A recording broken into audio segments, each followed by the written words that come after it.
Seeing Chopper in VR has value to everyone, man. So now we're going to move on to a little game you may have heard of called Zone of the Enders Second Runner. This is the Mars version. This is coming out later this year on PS4 and PC. The main features, I guess, are that it runs in 4K if you're just playing on a normal TV. If you have a 1080 screen, it has crazy good anti-aliasing, and it looks ridiculously sharp just looking at the screenshot comparisons from the PS3 version to this. It looks so fucking quality. And I think the main feature is that this game supports VR both on PC and PlayStation VR. As you can see, the name Zone of the Enders Second Runner Mars, the Mars has that stupid upside down A that probably means something, but yeah. So this is not VR only. I think a lot of people, I see someone asking in the chat, I have seen people ask on forums, like, so is this only VR? I guess I gotta buy a PSVR. It is totally not VR only, but I think that's probably where the main appeal of it is.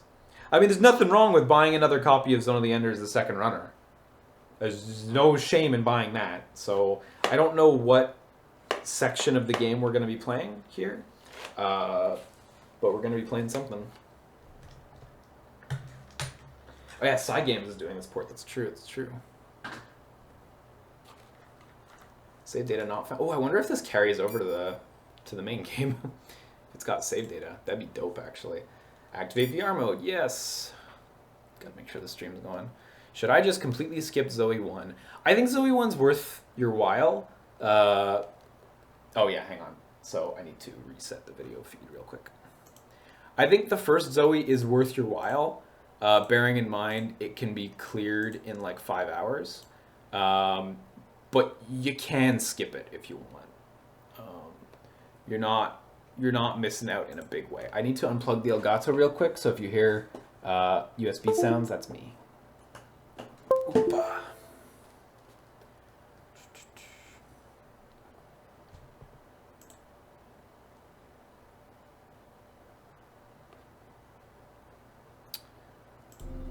Yeah, there we go. Nice. This menu looks really good in VR, by the way, in case you're wondering. Can you guys hear okay? Actually, I don't know if there's sound. I don't have my headphones on. Yeah, there is sound. Oh, wow. This looks really good in VR. Even though it's like nothing, it's just an effect and like a title floating in front of me. This looks great.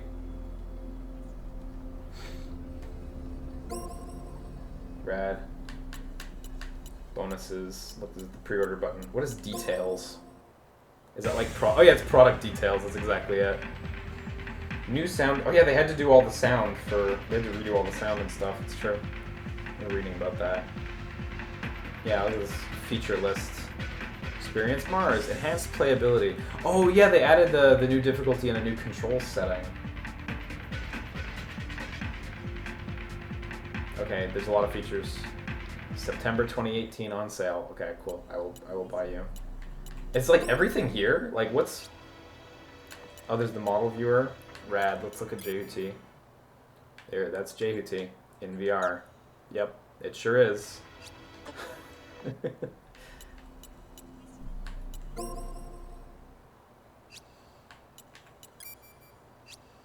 Subtitle language English.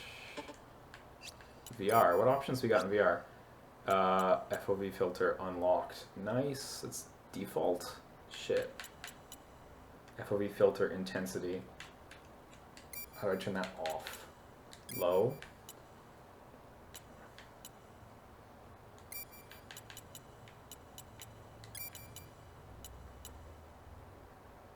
Okay, hopefully free movement support on.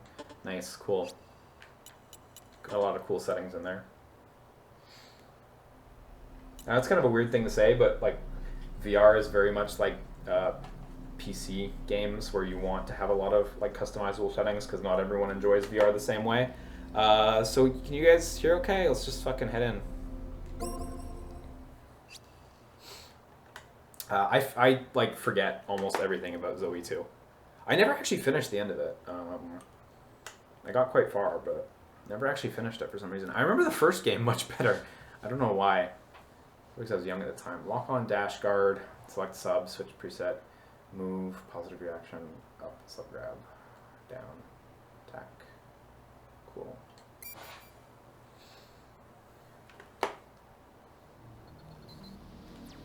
We found our objective at point 04. Roger. Departing for 04.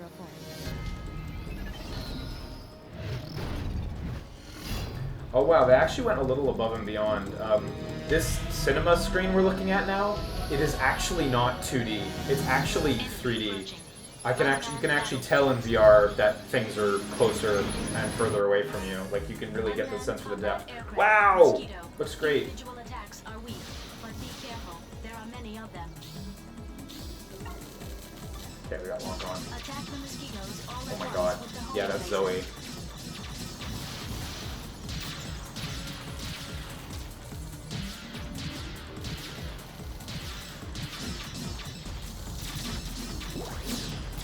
Yeah, throws are all working too. Shit.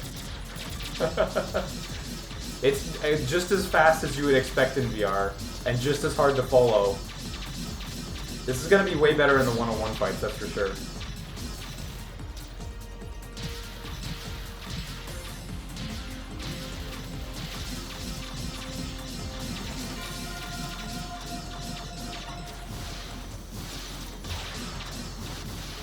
Yeah, the lock-on requires you to be unlocked, or to use the gun lock-on. Don't you have to be, like, not locked on? I forget how that works.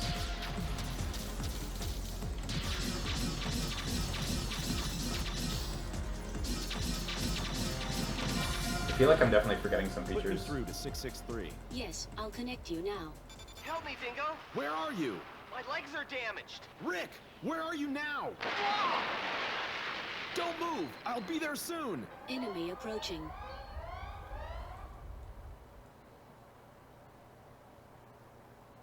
Okay, give me something to shoot.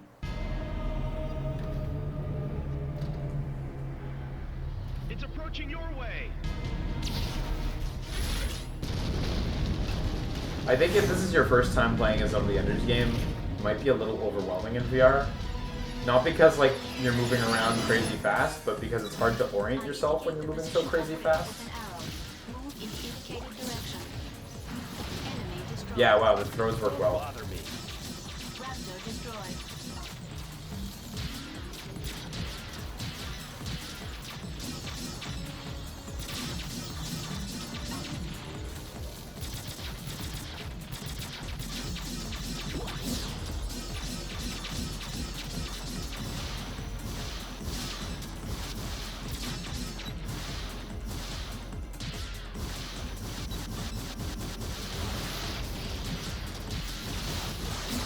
Enemy destroyed.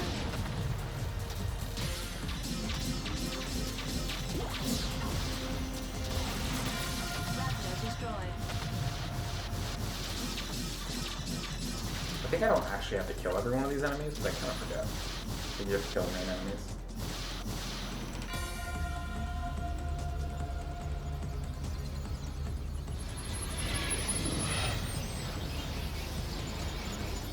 Enemy reinforcements. Pay attention to your back. Raptor destroyed. To switch lock-on targets, use the L2 button. I really like how you're like correctly placed on the mech, by the way. Like if I look up, I see JOT's face. Like you're properly in the dick portion of the mech. For anyone who's not familiar with Zoe, guess what? That's where the cockpit is. Also, I really dig this little 3D model here in the cockpit. Showing me exactly what I'm doing and where my objective is in relation to me. That's real nifty. Pilot suit looks super good.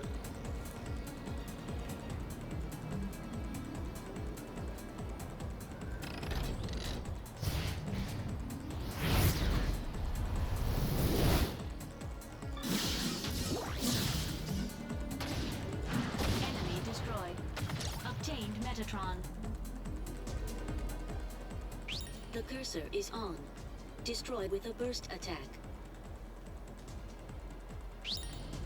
Stop moving and keep pressing the R2 Yeah, I button. do. It's still good. Oh, look, you get to look up and let him do Burst it. attack. That's awesome. Or look up and see him do it, rather. I can't speak good. It's really nice that these cinema scenes are actually, like, they actually feature depth. They're not just flat. Beat it, Rick! Dingo!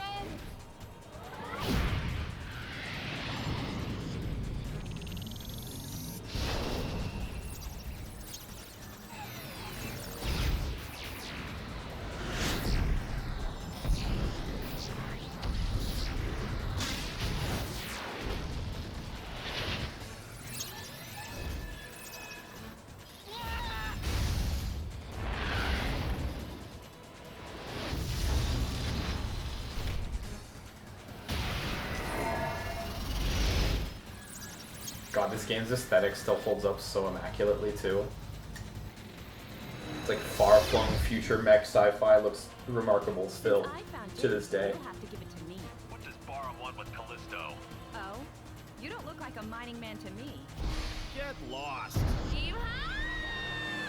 Yeah, all the original VO's still in.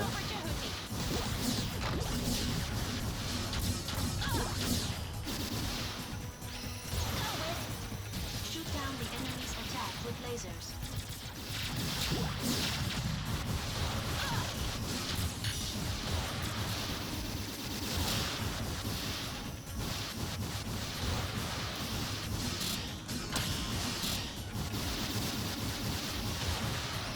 Again!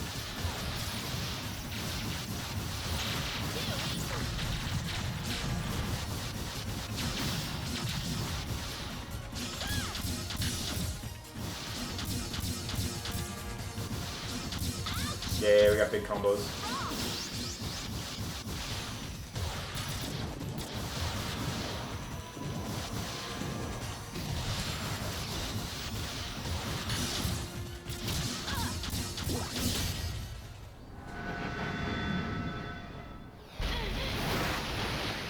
Yeah, the 1v1 fights feel really good in VR. So Tell you love that. this frame, don't you? Much better than the big That's crowds. too rough. It sure It's a little too hectic in the big crowds, how you snap quickly back and forth between targets. But the 1v1s feel great. I wonder if the versus mode is still in. And if it will have online. Wait! Good job, Dingo. Are you alright? Yeah. Dingo, the enemy is approaching me. Yeah, this is all still in engine, like I can still move the cockpit around too. Take care, Angie. What?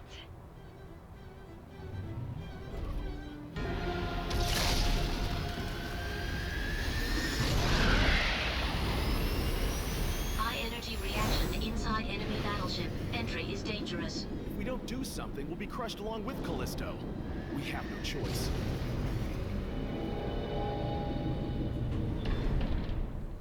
I think pulling the camera out for the cutscenes was a really good idea. So you get all that beautiful cinematography. Otherwise the cutscenes would just be you looking out the cockpit the entire time. I do think that's like an inherent flaw of like porting games to VR that weren't originally meant for VR. It's like stuff that looks really cool, like this shit, would look incredibly boring if you were just staring out the cockpit or whatever. Enemy walking tank. Spotted. Like it's really designed for third-person camera. Enemy reinforcements are confirmed. To switch lock-on targets, use the L2 button.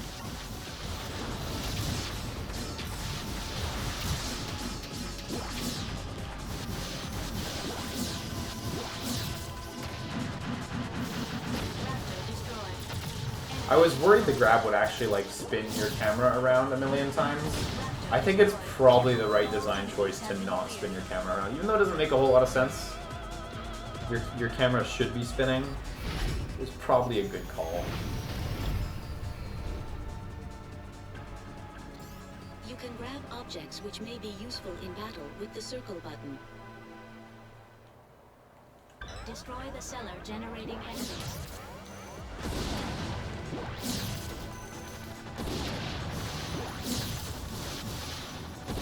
Confirm destruction of cellar.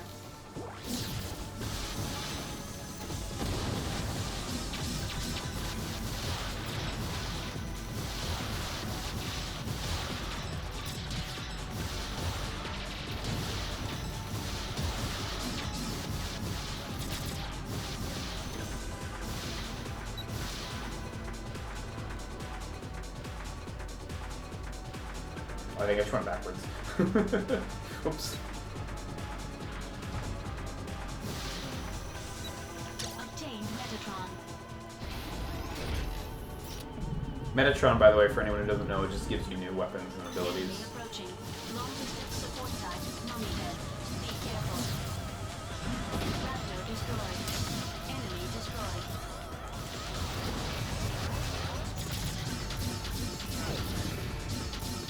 Confirmed destruction of cellar. Raptor destroyed.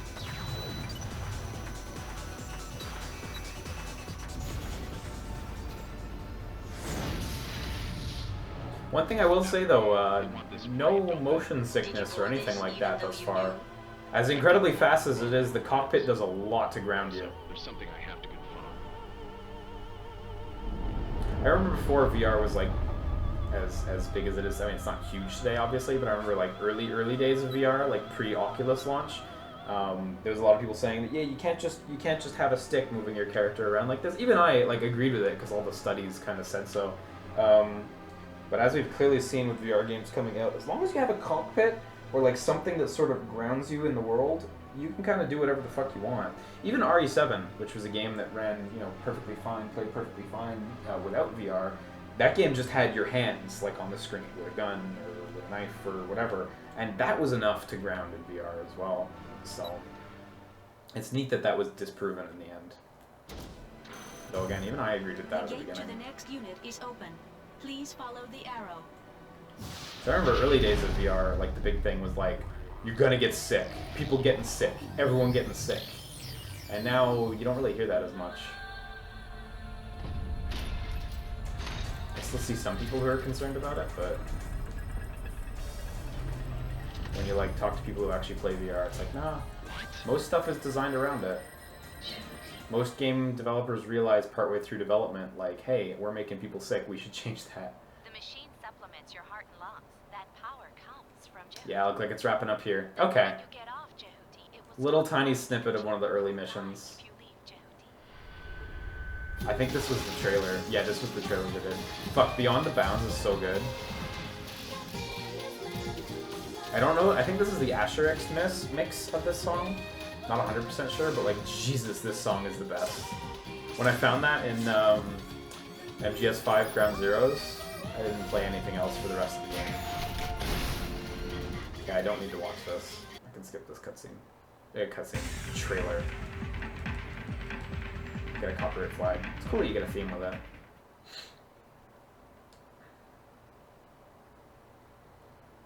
Don't think there was really anything else to see in the trial. There's training and bonuses, I think, was really just in the model viewer? Yeah. We can look at the Lev. The most exciting mech in Zone of the Enders. Great. And training. Is that the actual training area? Please choose what training you want to go Oh through. no, it's really just gonna be like I will videos, explain yeah. about combat. Although this smash. again has full depth. This is not just In a videos close we're ra- looking at. Okay. Yeah, I don't need to do this, but that's neat. Well, I'm glad to get my hands on and see that, yeah, it does not make you fucking throw up instantly. And it actually works really well in VR. Can I, like, clip myself out of the cockpit real quick? No, I can't. They know. They know. Yeah, I'm impressed. This seems like a really good conversion of the game. And I'm sure the non-VR version is perfectly fine. I mean, I don't see why there would be any weirdness with the non-VR version. Just based on how this plays and how this feels pretty much perfect, but yeah, it's all there. Cool. Well, that's the demo for Zone of the Enders Ending Second training. Runner Mars. If you're interested, it is up on PSN now, and you can play that shit. Full game is out in September, which I'm definitely keen for. Let me just put my fucking helmet on the ground. And that's it. I think that's where I'm gonna wrap up for the night on our little VR experiences. I was hoping the Zoe demo would be a little longer. I was really curious as to which section it would be, but I guess that's a suitable, basic enough area to do it in. So, hey, what are you gonna do? Yeah, that was okay. Yes, this was alright. It was a fun demo. It's Zoe 2. I mean, whatever. It's Zoe 2. It's exactly what you'd expect it to be, which means it's one of the least underrated games of all time. Get that shit. I think also this release is a a bargain release or whatever the fuck you call them. I think it's $30 in the States, $40 in Canada, so it's not exactly XP's either. If I turn off the VR mode, is it gonna fuck up my video? It might, probably will.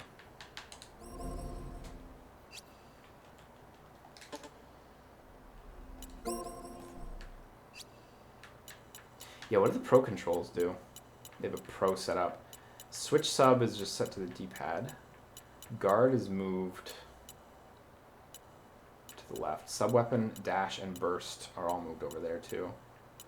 It's a little more advanced, but that seems good still. Yeah, I mean this seems perfect. Like I don't this looks just how I remember Zoe 2 looking, so oh my god, and the image quality too, like it's so fucking sharp. There's like no aliasing on anything. I'm sure the bitrate on my stream is good enough that you can see this incredible quality I'm talking about. But it looks fucking phenomenal. Yeah, cool. Well, that's that. That's us. So that was cool. It was cool. It's a demo. It is what it is, right? One Piece Grand Cruise was alright. It was not exactly good value. Hanging out with the crew's kind of neat. The gameplay is, I mean, not. It shows like its roots as a game meant to be played at a theme park show very, very plainly.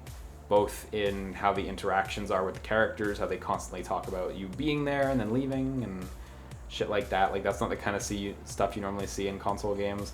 Plus the whole like, yeah, there's 8 players playing at the same time. That is very clearly a more arcade or event style setup. So hey, yeah, you get what you get.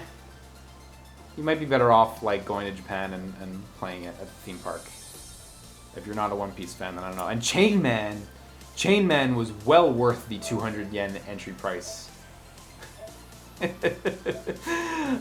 2,000 yen default price, I'm not so sure. But for 200 yen, I guess you can't go wrong for what is like partially a student project at very least. You get what you get. This is a good time. Elman says China is coming out with a VR theme park. Yeah, there's a couple like VR things like that. I know in China and Southeast Asia, there are a lot of like VR, like you know how like net cafes are, kind of like that, but for VR. I wouldn't call them VR arcades because they're still kind of set up like net cafes.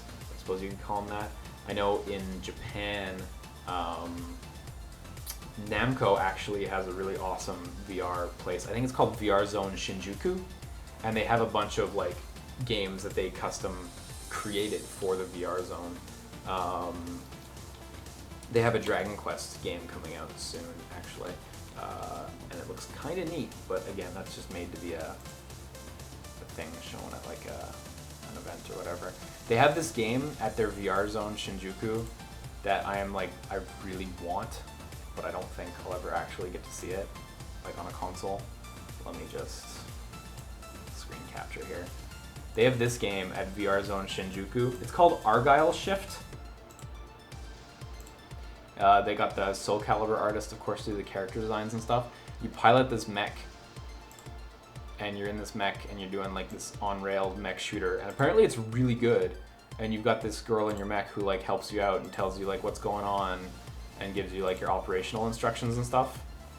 And I heard from a friend who played this. He was like, "Yeah, this was a really, really fun time. This is the setup that you play Argyle Shift in, with these 2 big sticks and stuff at the VR Zone Shinjuku. It's really neat. I would love if they did a home release for this, but truthfully, I don't think we'll actually see it. There is a trailer up for it too, if you're interested in seeing it for yourself, but there isn't really gameplay recorded for it. And in regards to VR arcades and stuff like we were just talking about. I know in Montreal there's a chain, I can't remember what they're called. Chain is probably a bit generous because there's like 3 locations, but there's like a VR arcade style place where you can rent one of their booths, and they're like pretty sizable booths. They're probably like 10 by 10 feet areas, and the places are equipped with, I think, Vives. No, they're equipped with Oculuses with all the latest controllers. I went to one briefly just to inquire, like, what games you got. Can I use my own? I asked them, can I use my own Steam account? Like, can I, sign in on your PC and play my games? And they're like, no, you got to use our PCs. And I was like, all right, what do you got? And they're like, look, we got these 20 games on Steam. And I'm looking down the list, and I'm like, nothing is interesting. This is like such a C tier list. There's some stuff that sticks out where I'm like, oh, I've heard of that game, like Job Simulator, but like even some of the essentials like Super Hot, like Raw Data, are just not there. And considering they have Oculus setups and they don't even have stuff like Robo Recall and shit, where it's like these are the big special Oculus games, I was really disappointed. I didn't end up staying, actually. I didn't end up renting any time. I think it was like $15, $10 or $15 per half an hour. So it wasn't exactly super cheap either. Like I would, even though Robo Recall is free, I'd pay $15 to have half an hour with Robo Recall, because I'm not gonna get an Oculus Rift anytime soon. I ain't got the money. I ain't got the space. So many reasons. Mostly the money, actually. If I had infinite money, I'd probably already have an Oculus Rift. But what are you gonna do, right? I'd spend $15 to have a half hour with that free game because it looks so fucking good, Robo Recall. If you have an Oculus Rift lying around, go download that game because it's like so cool and it's so good. That was a real bummer. I still want to go back and see if they've expanded their list, or if I can somehow like talk to a manager and be like, can you fucking get Robo Recall, dude? It's free. Just get it. I really want to play this game. Also, let me play Galgun VR in your public space. Let me do this. I was really intrigued when I played Galgun 2 with Matt at how much Galgun VR content got moved over to Galgun 2. That was kind of neat. That it shared a bunch. Kind of a bummer that Galgun 2 doesn't support VR actually on PS4 or on, I don't know if it's on PC actually right now, Galgun 2. But if it is, kind of a bummer that doesn't support it. So I don't know. Glueman Official says the rise of VR is weird to me because one of the biggest trends in games right now is mobilization / handheld consoles, which is like the opposite of VR. Well, I think VR has always been a dream platform for people. Like for decades, humans have created fiction about virtual reality and going into other realities and stuff like that. And while current day VR is like 1% of the kind of VR that gets written about, that we fantasize about, it's still a step on that road. And when Sony says they had plans in place before Oculus really got big, but like when Oculus, when they had their Kickstarter going and shit, like, and it was like, oh, we can actually get decent quality optics for like a relatively doable price nowadays. That was kind of like revelatory for a lot of people. Like, holy shit, we're not there, but this is a bigger step than I think we expected. For a lot of people, it came out of nowhere, where it was just like one day there was just no VR, and it was not even a possibility. It wasn't even like a thought in our minds. And then Oculus just appeared and was like, yeah, we can do it. Not perfect, evidently based on those early ones that were, the Crescent Bay prototypes and shit. Actually, I think it was pre-Crescent Bay, like DK1, where they were like 720p. I remember I was working at Eidos Montreal at the time, and one of the programmers there, who I was working with on Thief, he had backed Oculus and he got his DK1 in, and he was like a core engine programmer, and he brought his DK1 into work, and we checked it out, and he actually, this is not like a feature. This is not a thing that's ever going to exist. Just putting this out there. This was just for funsies one day. He hooked up Thief just for fun into VR, and not just running as like a flat game, but like he actually hooked it up properly. And it was really cool to just see this game that I'd been working on for, I don't know, like a year at the time, and just suddenly see it in VR. And it was kind of a special moment where I was like, shit, this works. It was super low resolution. It was 720p, and I remember the PC was actually, I mean, development builds always are less optimized, obviously. Between it being like less optimized, not a finished version of the game, and like that specific workstation not being one of the more powerful ones, there were performance issues, but it was really neat to just experience that game like that. Again, that is not a product that will ever exist. It wasn't like it wasn't like a higher up saying, yeah, experiment with it, let's see if we like it, and then maybe we'll make a VR thing. It wasn't that. It was like this guy just had one and he brought it in for fun, and he was a programmer, and he was like, let me just hook this up. It was real nifty. I think that for me was the thing, because the Oculus thing didn't really interest me, because I knew I didn't have a gaming PC. Oculus just wasn't gonna happen for me, really. But that was the moment where I was like, shit, we can kind of do VR. It still took a few more years to get to where we are, but you know, even back then, it was like, shit, this is cool. This is real cool. So, yeah, I don't know, man. There was a new VR game announced today for PSVR, actually. It was an expansion of one of the Playroom VR mini games. It's like a 3D platformer, like your Super Mario. It's like Super Lucky's Tale, I think, is probably the closest thing I could approximate it to, where it's just a 3D platformer in VR. It looks really cool. I'm really excited for that. Astrobot or something it's called. I don't remember the name, but it looks real sharp. Yeah, anyway, I think I'm going to wrap up for the night. Again, I'm off to MomoCon tomorrow morning, so if anyone's in the Atlanta, Georgia area tomorrow, or this weekend, I should say, more specifically at MomoCon, keep an eye out, because I'll be there.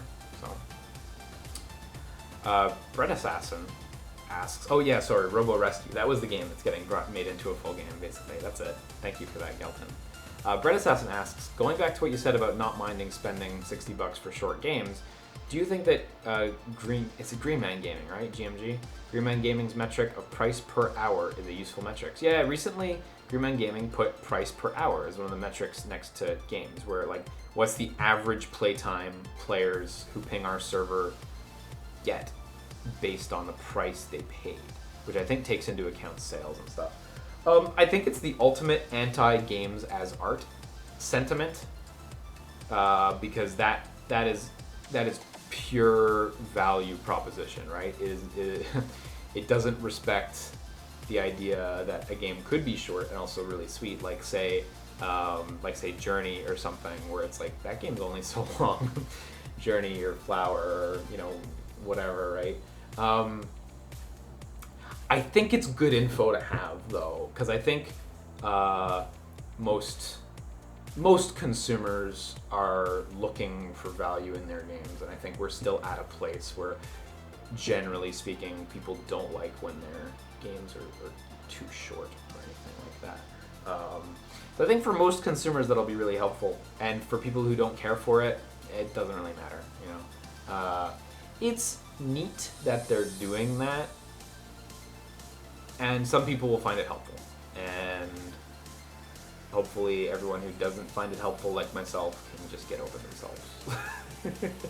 I saw some people saying they should take it down. It's like, I don't know. I guess what I'm trying to say is I just hope it doesn't hurt developers who happen to make a short game or anything like that. You know what I mean? It would suck for a developer to make a good short game and for this metric to turn off a significant amount of people. That would suck. That would really suck. So I hope, too many people aren't basing their purchases off of it.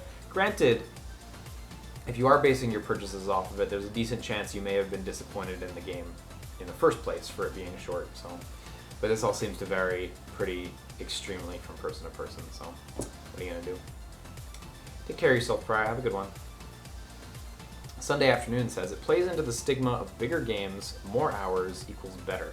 It feeds into the content AAA mentality. Yeah, kind of, basically. I still think that, like, you know, most game consumers nowadays are expecting a certain amount of value from their games. You know what I mean? Especially a lot of people who aren't necessarily into the, like, artistic side of games or anything. You know, I think some more casual consumers might have been shocked if they picked up, like, say, God of War, and that game had ended in like 3 or 4 hours. They might have been like, oh shit, this was a huge ripoff, you know. There's an argument to be made for maybe it would have been a huge ripoff for $80 for like 3-4 hours, but you know, I that's not an argument I want to make. I don't really care. As long as the quality's there, I don't mind too much, you know. I still strongly think that in terms of game reviews and stuff, I disagree with the notion of value being rolled into the review and the number. You know what I mean? It sucks when you see a good game that gets dinged because it's short or something like that. Doesn't happen too often, bear that in mind, but it does happen sometimes. I've always thought it'd be more interesting if like a review had a score, like here's the score for what we thought of the quality of the game, here's what we thought of the value, or here's where we think you should buy this game at.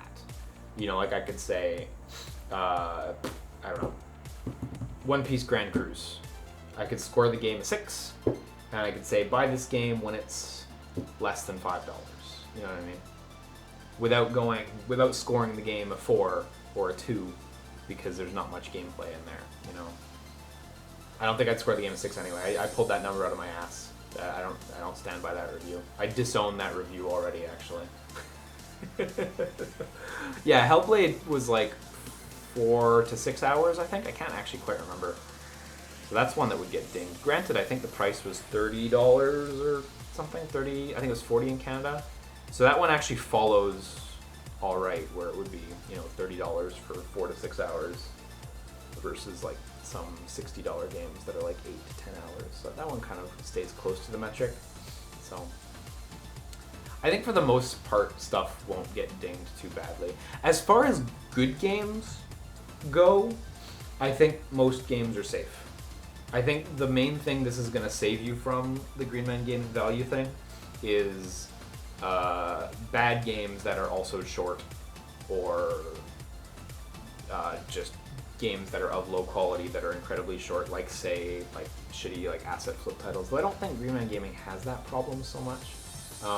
This might save you from some of that stuff because it bears in mind how much someone played, not the objective length of the game. You know, it doesn't look at like how long to beat and take those numbers. So if the reality is the game's like 8 hours long and you're paying like $10 for it, the value metric would be really good, obviously. But if people are only playing the game for 10 minutes, then the value metric is going to be abysmal on Green Man Gaming. And that's a valuable data point, because that tells you the game is bad when you're seeing that people are only playing it for 10 minutes or 20 minutes, and you see that value metric. That's a good one. I think that's handy. So otherwise, though, I don't know. It's not something I'm too fussed about. I don't think it'll meaningfully hurt many people at all. So, you know, yeah, that's it. It's very cool though. It's a neat thing. I don't know if I love it, but it's a neat thing. Like, we already have like how long to beat and stuff that tells you how long games are. But it's a real different step having it like right there on the storefront next to the buy this game button. So I don't know, man. It is what it is. RDFM says, I think it should be up to the reviewer whether it was too short or too long given the context. You know, I completely agree with that. And you know, just, you know, based on how reviews are meant to work, I don't presume to say that what I'm saying is the right thing or anything like that. It's just a thought I had about, like, it'd be fun if there was a separate value number, but hey, what are you gonna do? Yeah. Anyhow, I'm gonna wrap up for the evening. I'll be back in town on Sunday at like midnight. So depending on where I'm at in terms of sleep, I might stream on Monday, but I'm not 100% sure. I'm endeavoring this month to finish Panzer Dragoon Orta and also finish God of War's Valkyries on stream because a lot of people have been asking for those. So I think we're gonna cover those as well. This weekend, tomorrow actually, the Bloodstained Curse of the Moon prequel game comes out. Matt and I are planning to record our playthrough of that at MomoCon actually in our hotel. So depending on how the hotel internet is, it could possibly be going up this weekend. But if the hotel internet's bad or there's some weird thing, it may not be able to go up this internet this weekend. So we'll see how that goes. At worst, you'll get it next week. But we're doing it. We are totally doing it. And I gotta somehow cram all this in before card game month starts. Kingdom Hearts end of next week? No. Kingdom Hearts July. And it's a long way away, but it'll be nice to take a little break away from Kingdom Hearts for a second, because we just did Cage 2 back to back with Birth by Sleep, and the movies sandwiched in. So I need a minute. Also, I need a minute to like finish my platinum trophies for each of them. I finally finished the journal for Aqua, so I'm gonna do the other two still. But yeah, so we'll pick up Dream Drop Distance in July. Card Game Month starting June 1st. We're gonna open Card Game Month up with Metal Gear Acid. It's gonna be the starter. I'm super pumped to play that again. I've finished it twice before, but like many years ago. I don't think I've finished it in like, 2018? I don't think I've finished it in the past decade.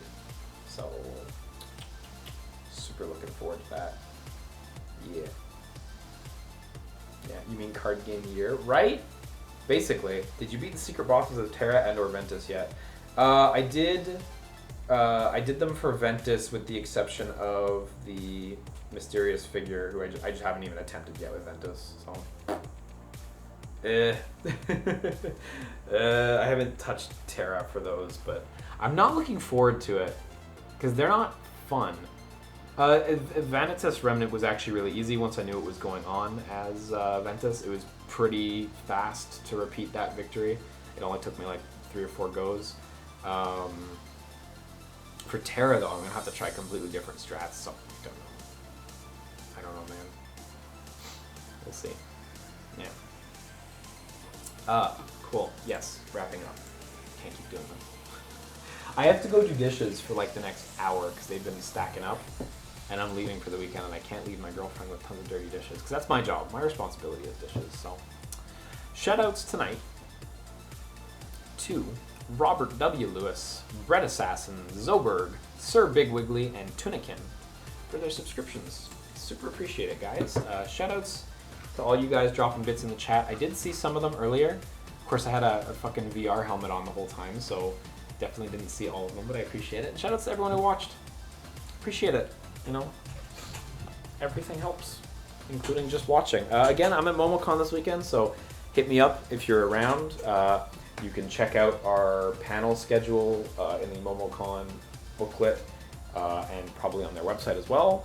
I actually do not know the exact times right now, but I'll be there, I promise. I think we have 3 panels. And I think one of them is with Maximilian and Yo Video Games. But otherwise, I don't know the content of our panels. So we're gonna figure that shit out pretty last minute. But whatever, all our panels are great except for that one. There's one panel that wasn't great. But they've all been pretty good, so whatever. Anyhow, I'm off for the night. Take care of yourself, guys. Sleep tight. Have a good one. I will see you next week. Bye-bye. Take care, dudes. Good night.